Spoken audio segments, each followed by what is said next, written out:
Pues, ¿cómo estamos? Seguimos hablando todos los conceptos con relación a la historia de China y ahora quisiéramos comentar por qué los chinos son intolerantes a la lactosa.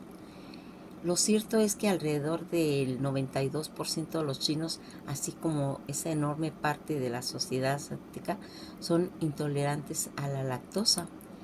Eh, un punto importante que debemos de mencionar: entre los alimentos más comunes en Occidente y casi eh, inasequibles en China está la leche fresca y los productos lácteos en general. La tradición culinaria china no la provee, y esto es debido a varias razones que podrían pues a veces sorprender a cualquier persona que esté del otro lado del mundo. Lo cierto es que alrededor de casi del 92% de, de los chinos, hay una enorme parte de la sociedad asiática que son intolerantes a la lactosa. Esto es como resultado del consumo de leche que no es común e incluso es visto con cierto desagrado. Por otros lados, hay razones históricas por lo que los lácteos no forman parte de la enorme y peculiar gastronomía de los chinos hasta ahora. Predisposiciones genéticas, que en realidad es lo que se está haciendo. Una de las teorías más sorprendentes es que la capacidad de digerir la lactosa en los seres humanos se había desarrollado con las mutaciones genéticas, debido pues a los nuevos hábitos alimenticios, ya que difundidos desde la prehistoria lejana. Por ejemplo, con el paso de la caza de la cría, las dietas cambiaron y con ellas también la contribución pues nutricional. eh, en el sureste asiático, bajo el consumo desde su tradición milenaria, creó una indisposición genética a estos productos, y de hecho la intolerancia de la lactosa afecta a cerca del 90%.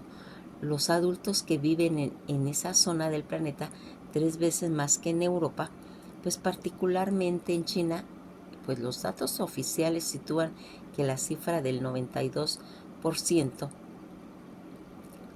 de los adultos, alrededor del 30% en los niños. Un caso se puede decir que contrario, en lo que pues va marcando.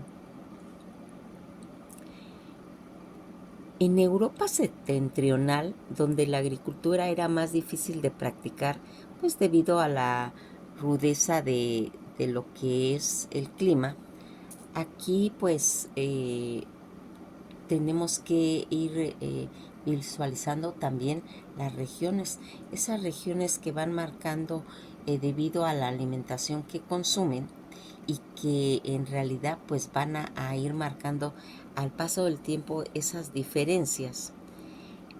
Los productos lácteos se convirtieron en una fuente indispensable del nutriente. Por lo tanto, pues al acostumbrarse lentamente al consumo durante pues tantos siglos, estos pueblos habían desarrollado, se puede decir, ya una buena tolerancia a lo que sería la lactosa.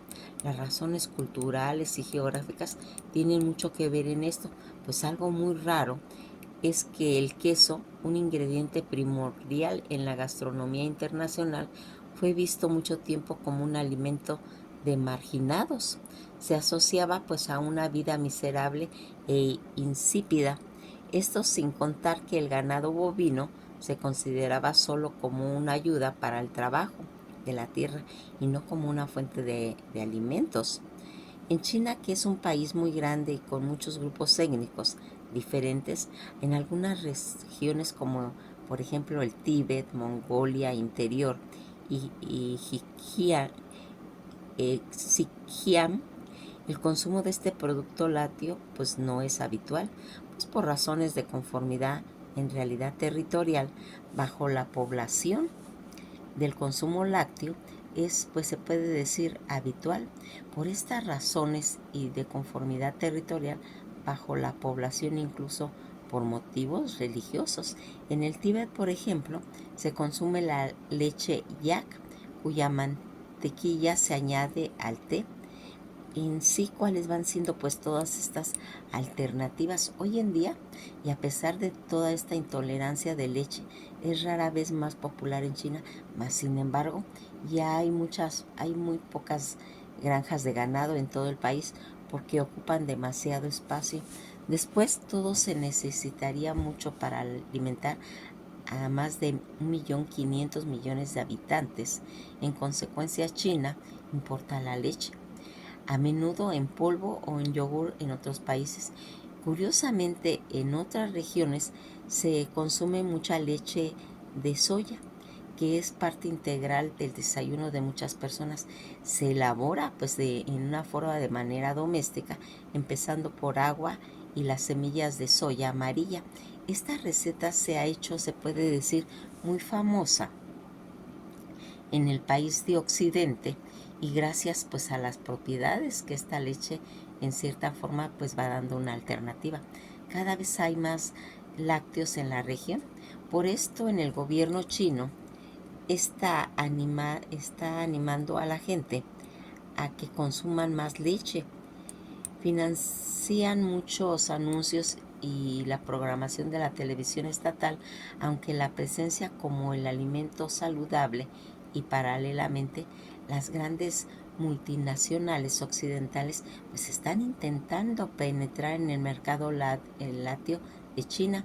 Esto en cierta forma ocasionó que la importación de queso aumentara casi a un 70% y la producción de lácteos generara casi un 84%. No es que los chinos de repente ya no sean intolerantes a la lactosa. De hecho, es que no todos lo son, sino que muchos quieren aprovechar los beneficios nutricionales que pueden ir obteniendo si se controla la tolerancia en cierta medida. Datos llamativos es que el queso que los chinos prueban por primera vez y después de irlo adoptando pues con preferencia, que es la mozzarella, a lo que conocieron pues gracias a las pizzas. De hecho, esta comida tiene pues gran éxito en el país y muchos consideran refinamiento en cierta forma en los gustos de la población, que van poco a poco pues acostumbrando a tener a consumir estos productos lácteos. En el resto del mundo, la intolerancia de la lactosa se puede decir que es un trastorno que se presenta en todo el planeta, no solo en China. Lo que llama la atención a los expertos es la diferencia en cierta forma radical en la incidencia en distintos países entre las ya mencionadas poblaciones del extremo oriente, en África Central y Meridional, así como entre los nativos australianos y los nativos norteamericanos. La prevalencia es cercana al casi 90% ya.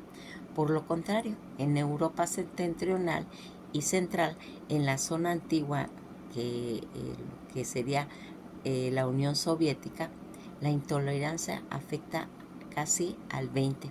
Los habitantes y en Europa mediterránea y en América Latina las cifras varían entre un 40 a un 70%.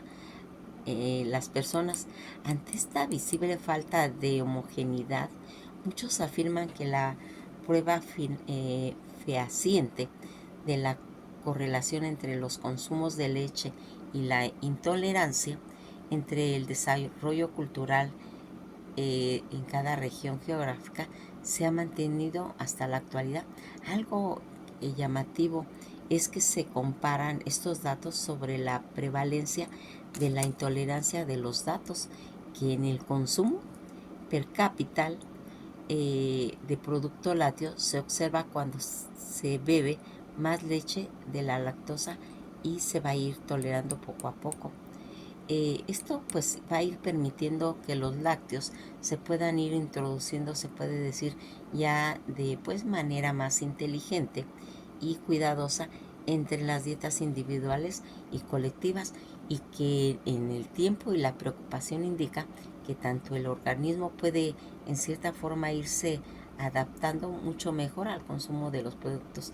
Las preguntas frecuentes que se hacen: ¿se ha ido aumentando el consumo de lácteos en China? Pues se puede decir que parte de la responsabilidad de este producto es esa tendencia a quererla integrar, y que más que todo va marcando pues todo este desarrollo, esta evolución, y que es pues se puede decir ya más adaptable. Cuando hablamos de que todo esto que se está desarrollando de tratar de introducir la leche, también los asiáticos le están dando esa importancia, porque genéticamente pues hemos ido viendo que el cuerpo humano genéticamente, en todo lo que es la intolerancia de lactosa, como una revisión actualizada y mapas mundiales interactivos en líneas de frecuencia fenotípica y genotípica, en la que va pues marcando todos estos conceptos pues abstractos. En los seres humanos, la capacidad de digerir la lactosa de leche es conferida por una enzima galactosida llamada lactosa floricina hidrolasa, mientras que en algunos humanos, aproximadamente 2/3 de la humanidad, los niveles de esta enzima disminuyen drásticamente después del destete, un rasgo conocido como una persistencia a la lactosa. Otros individuos son capaces de mantener altos niveles del LPH de por vida, persistencia en la lactosa LP, pudiendo pues así digerir la leche en edades ya muy adultas. Ambos fenotipos de lactosa en humano presentan una base genética compleja y han sido ampliamente investigados pues durante últimas décadas, pues la distribución de los fenotipos de la lactosa y sus polimorfismos en cierta forma de un solo nucleotipo, que en este caso es el SNP, asociados pues a todas las poblaciones humanas, también ha sido ampliamente estudiada, aunque no se ha revisado recientemente. Todas las informaciones disponibles siempre han presentado pues formas de mapas mundiales, estadísticos y tablas de gran tamaño, para que se vaya haciendo ese beneficio en las nuevas herramientas de visualizaciones, teniendo esa disponibilidad como un mapa mundial interactivo. Es muy importante todos estos estudios, todas esas informaciones disponibles sobre los mecanismos genéticos en el ser humano, y así como que se van incluyendo todos estos datos que con frecuencia los fenotipos y genotipos reportan hasta la fecha como un resultado que se ha ido pues en cierta forma creando dos recursos interactivos en línea que representan pues ir mejorando aspectos en los mapas mundiales estadísticos publicados, y que permiten a la exploración personal de datos. La palabra clave epigenética o genética lactosa tiene pues no son necesariamente de origen lactoso. Una de las preocupaciones que va haciendo pues son todas esas diferencias que hemos visto pues en estos pueblos asiáticos, China en especial, y que nos van marcando pues esa diferencia, se puede decir, genética, pero no nomás en los aspectos genéticos de la lactosa, sino también en otros aspectos que van a ir formando, pues por ejemplo en los aspectos de cuál han ido siendo cambios a través de los dientes. Fíjense en que algo que pues se puede decir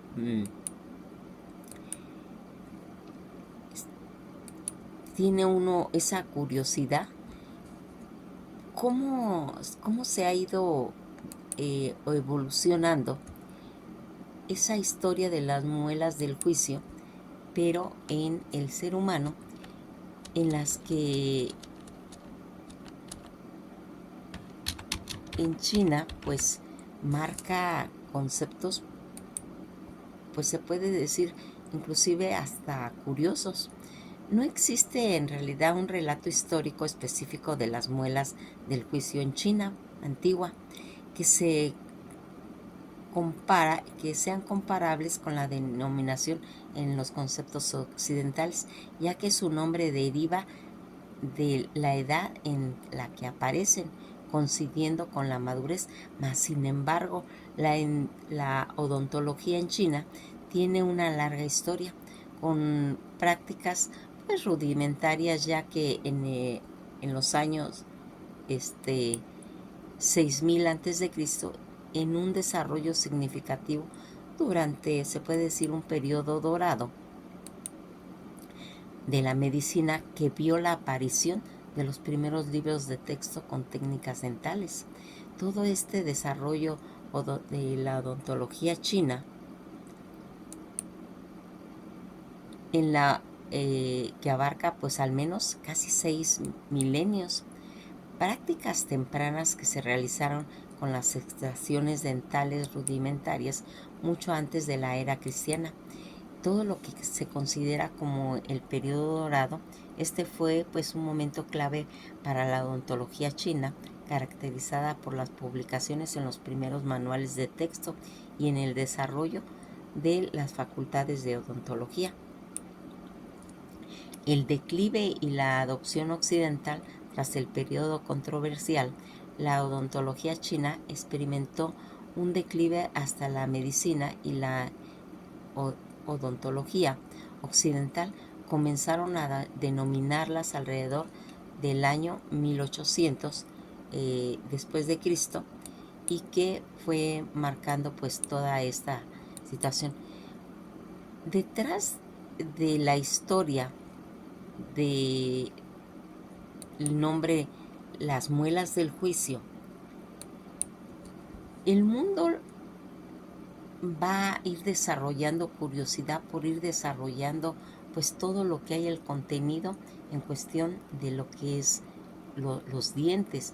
En este caso, el nombre de muela de juicio tiene un profundo significado histórico y cultural, desde la filosofía griega antigua hasta la práctica de la medicina tradicional y el folclore.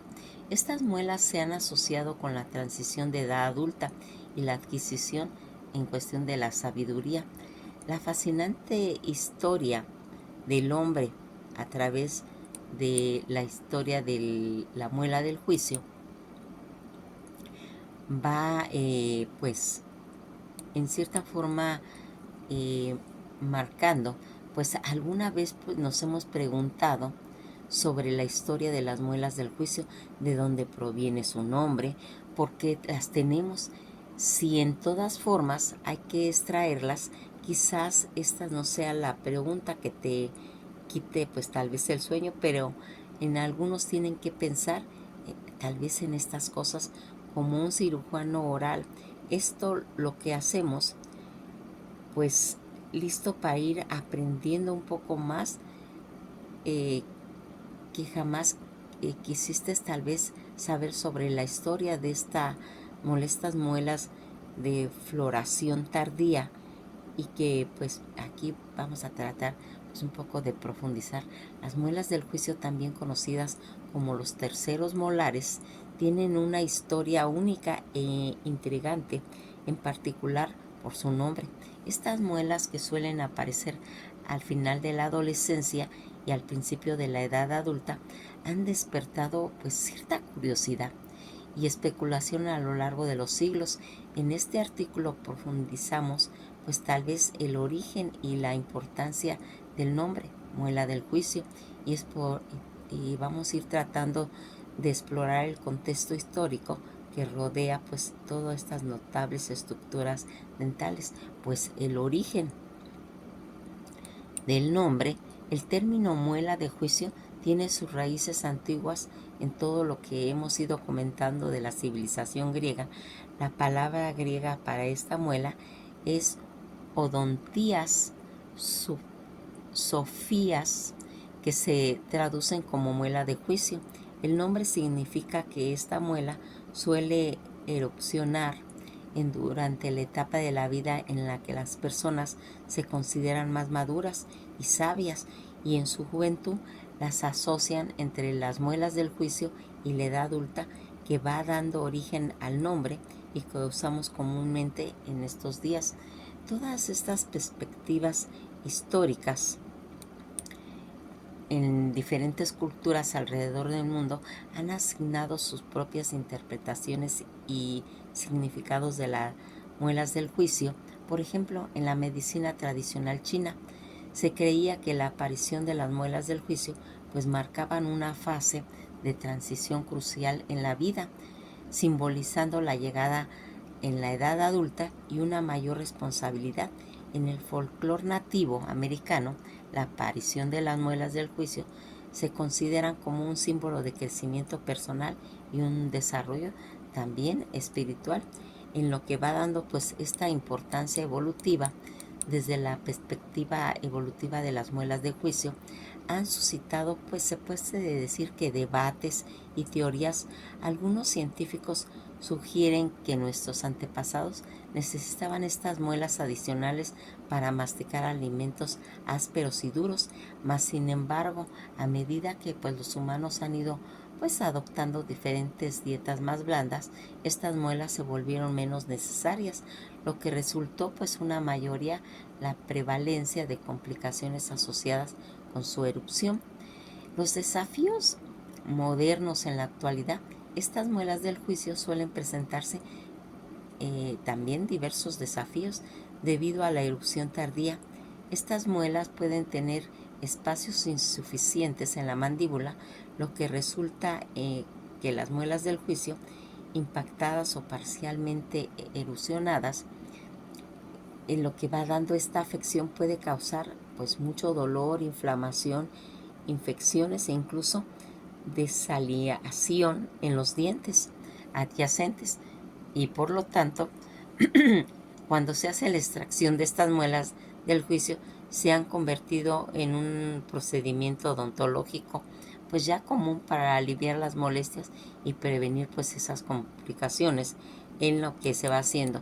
Pues el nombre de muelas, como vemos, ese profundo significado histórico y cultural desde la filosofía antigua griega hasta la práctica de la medicina tradicional y este folclore.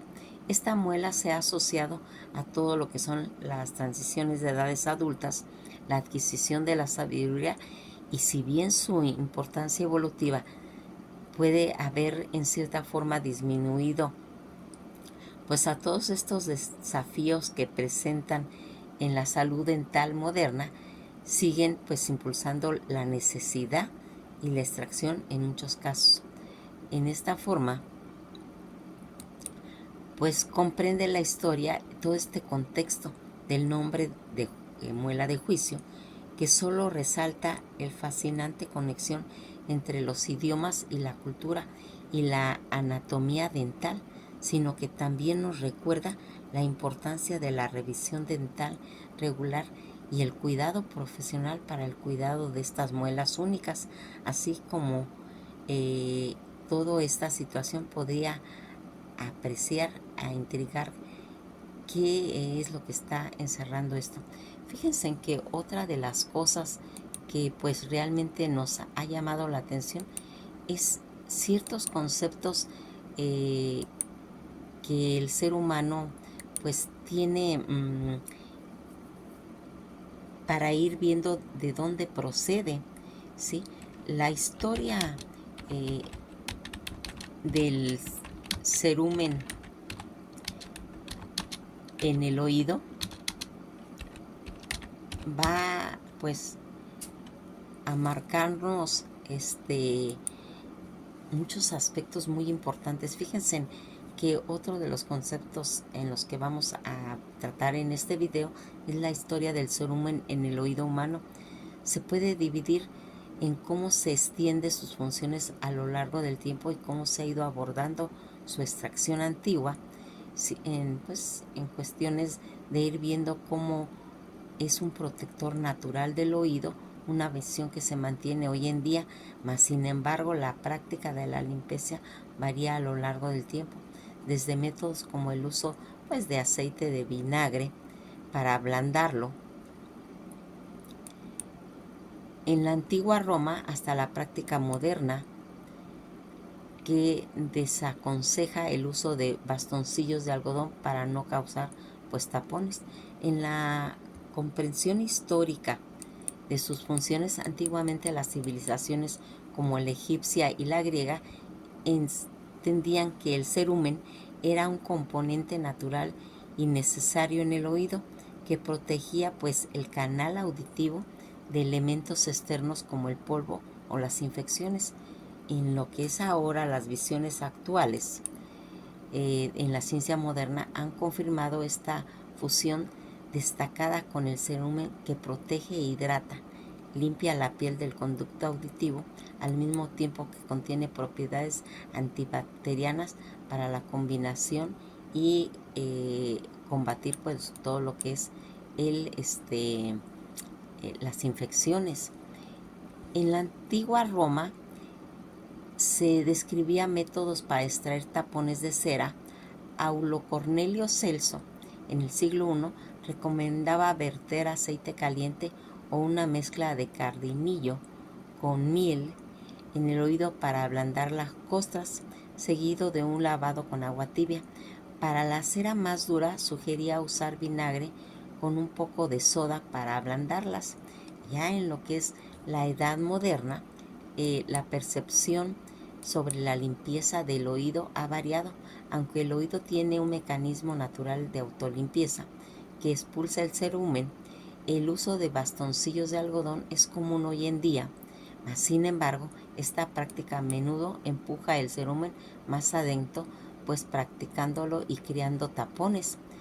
Los tratamientos que se dan ahora en moderno, en casos de obstrucciones se recomienda consultar directamente al médico para una extracción segura en lugar de intentar métodos caseros que pueden en cierta forma ser ineficientes y perjudican ese currucho de papel que carece de fundamentos científicos y que a veces puede ser en cierta forma hasta riesgoso.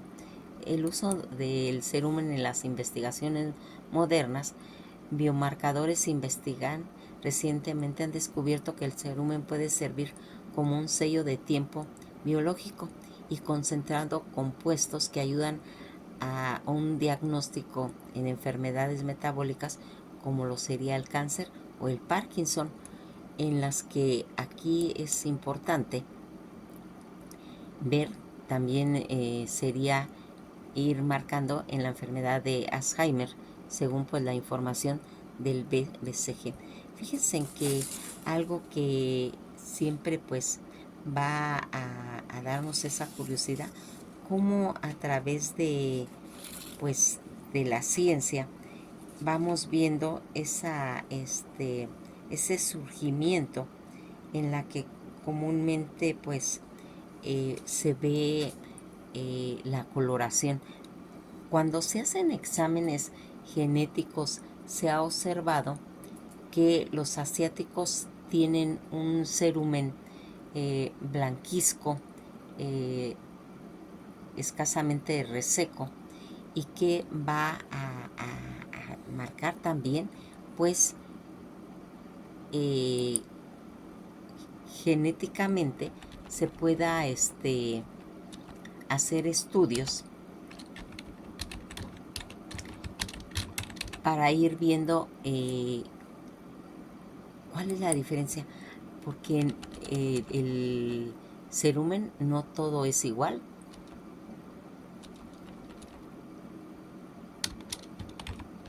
En las diferentes partes de las civilizaciones. Cuando hemos visto genéticamente en la mayoría de la población china y en otras partes de Asia Oriental, presentan un cerumen de tipo seco. Este rasgo está determinado por una variación específica del gen ABCC11. Los detalles genéticos de este gen responsable ubicado en el cromosoma 16 y que van a ir dando pues las principales determinaciones del tipo de cerumen. Las variaciones genéticas en las mutaciones de un solo nucleotipo, conocidas como 538G A. Este gen es el responsable de esta diferencia. Las personas de genotipo AA hemocigotas para la variante tienen cerumen seco y escamoso. Las personas con genotipo GA o GG heterocigotas o homocigotas para variantes tienen un cerumen húmedo y pegajoso. La prevalecencia en China, aproximadamente entre un 80 y un 95% de los habitantes del este de Asia tienen un cerumen seco. En contraste, estas variantes es mucho menos común en poblaciones que tienen, por ejemplo, en ascendencia africana o europea, donde prevalece el cerumen húmedo, que es casi de un 97 a un 100%. La frecuencia de variantes genéticas para el cerumen seco es particularmente alta entre los chinos Han del norte y los coreanos. Los rasgos relacionados, las mismas variaciones genéticas del gen ABCCC11 también influyen en estos rasgos. Aquí van a dar olores corporales. Las personas con cerumen seco suelen tener un olor corporal axilar menos intenso o casi ausencia debido a una reducción en la producción de ciertas sustancias químicas y en las glándulas sudoríparas apócrinas. Toda esta situación en la que va marcándose la consistencia también va a tener tanto como el olor corporal, olores. El cerumen seco suele ser un color blanco o grisáceo, mientras que el húmedo es un color amarillento y amarillo anaranjado, que va a tener toda esta situación. Todo esto que hemos ido hablando acerca de los mitos en la genética humana, algunas personas tienen cerumen, como lo hemos visto, los tipos de cerumen, el cerumen húmedo, pegajoso, de color amarillo y marrón, mientras que en otras es seco y quebradizo y grisáceo. Las variaciones en solo gen determina pues el tipo de cerumen. El alelo del cerumen húmedo es dominante sobre el cerumen seco. El alelo de cerumen seco parece haberse originado en mutaciones en el noreste de Asia, así como en 2000 generaciones, y luego se extendió por la selección natural. Es muy común que en el este de Asia se vuelva mucho menos común, mientras que en Europa es muy raro. En África, el tipo de cerumen no se utiliza muy a menudo pues para ilustrar la genética básica, pero a diferencia de la mayoría de las características humanas, se utiliza ese lenguaje enroscado, lóbulos de la oreja adherida. En realidad todo esto está controlado por genes con los dos alelos, lo que aquí va marcando en cierta forma la realidad. La cera de los oídos como personaje, que pues comúnmente lo conocemos como el cerumen, también conocido como cerumen, es producido por una glándula que recubre el conducto auditivo externo. Este sale gradualmente del oído, transportando células cutáneas muertas y otros residuos. Las mayoría de las personas tienen uno de los dos tipos de cerumen, el cerumen húmedo, que es pegajosa y de color marrón, amarillento o marrón oscuro, mientras que el cerumen seco y desmenuzable, de color gris atostado, en pequeño número, en general personas menores de casi se puede decir el 1%, tienen cerumen de grado intermedio o inclasificable. En 1962, en Petrasquín, a 1969, descubrieron que la proporción de mujeres blancas con cerumen seco aumentaba con la edad, lo que sugería que se iba cambiando ese tipo de cerumen. No estaba determinado únicamente por la genética, pero en 1969 no se encontró ningún cambio en la edad. En Japón, los estudios familiares escribió por primer artículo que ha habido una extensa literatura en Japón que se remota a principios de la edad, en la década de los 30, sobre las familias japonesas, mostrando todo este tipo que representa un cerumen húmedo y que también va teniendo la característica, en este caso, donde la W presenta ese cerumen húmedo, mientras que el cerumen D representa un cerumen seco, y que va haciendo en cuestión genéticamente por descendencias, y que también se va manejando genéticamente molecular, y que se utilizaron 8 familias japonesas para determinar que el gen del cerumen húmedo seco se encuentra en el cromosoma 16, y que va haciendo en la región codificada y a causas con glicinas en posición 180 de secuelas, se va determinando pues toda esa variante que pues fue marcando estas características. En cuestión, como ya lo vimos, el cerumen en el olor corporal, existen dos tipos de glándulas sudoríficas: las enzimas, que se encuentran en toda la piel y en la aporquina, ubicadas en las axilas y en las ingles; la encrinas, que van produciendo sudor compuesto principalmente pues por agua y sal, y que no contribuyen significativamente a tener pues un olor corporal. El sudor apocrino contiene proteínas, lípidos. Cuando las bacterias de la piel metabolizan el sudor apocrino, pues van produciendo un olor corporal. Las glándulas ceruminosas son en cierta forma un tipo de glándulas apócrinas. En Japón, la cerilla húmeda se ha asociado desde tiempos con mayor olor corporal.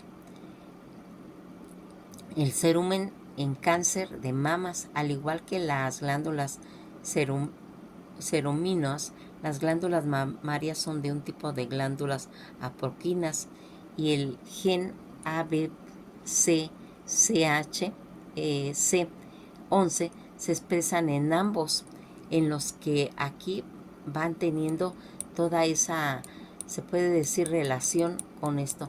En conclusión, aquí podríamos decir que, a diferencia de la mayoría de los caracteres humanos, que se caracterizan por demostrar principios genéticos simples, la cerilla húmeda, frecuente y seca, en realidad está controlada por un gen con 2 alelos. Varios factores la hacen especialmente atractiva como un tema de clase. El gen ha sido identificado como una base bioquímica en todo lo que ha sido las variaciones, que se comprenden bastante bien. Existen evidencias tras una fuente selección natural existente, donde vínculos con la salud humana, tanto en el olor corporal, posiblemente puede ser alguna causa de cáncer. Sin embargo, existen 2 problemas con el uso del tipo de cerilla en ejercicio de clase. Uno es que el alelo de cerilla seca tiene una frecuencia en la población de Europa Occidental del 10 al 20%, y están prácticamente ausentes en la población africana. Dado que la cerilla seca es recesiva, esto significa una clase de estudiantes de ascendencia europea y africana pueden no mostrar variantes. Todos podrían tener cerilla húmeda. Por otro lado, en las aulas del norte de China y Corea pueden contener solo estudiantes con cerilla seca, porque los aliolos de cerilla seca se encuentran así al 100% en todo lo que sería esta área de China. Pues nos vamos a quedar hasta aquí y pues seguiremos hablando. Hoy llegamos al final de la historia de China. Nos vamos a quedar aquí. Espero hayan pues se hayan dado la oportunidad de haber terminado la historia de China para conocerla, para comprenderla más y para que entendamos cuál ha sido todo este fenómeno que se ha dado a través de la historia de esta hermosa civilización. Pues hoy llegamos a su fin, la terminamos. Vamos a seguir con la historia de Venezuela, en la que en los siguientes videos vamos a empezarla. Espero poder haber aportado algo al conocimiento de esta fabulosa civilización como lo fue China.